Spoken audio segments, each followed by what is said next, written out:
Hi everyone, welcome back to the channel. So in today's video, I'm going to show you how to fix this type of double dash error on a carrier or your Gree air conditioner, and I'm also going to explain what it actually means.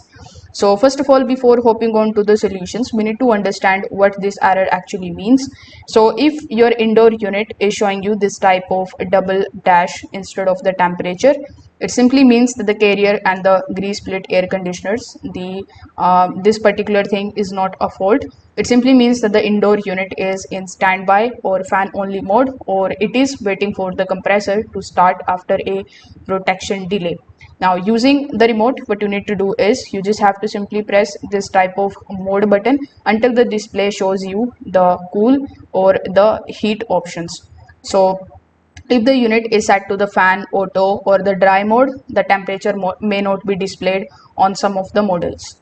Now you just have to simply set the temperature at least 2 to 3 degree Celsius below the current room temperature, and if the room is already cooler than the set temperature, the compressor won't start and the display may continue showing you this type of thing.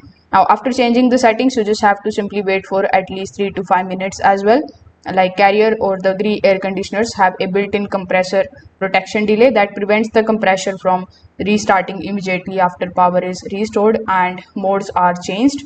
So that's how, with the help of these few things, you will be able to easily resolve this double dash error that you are seeing on top of your air conditioner. So I hope this video helped you out. Thanks for watching.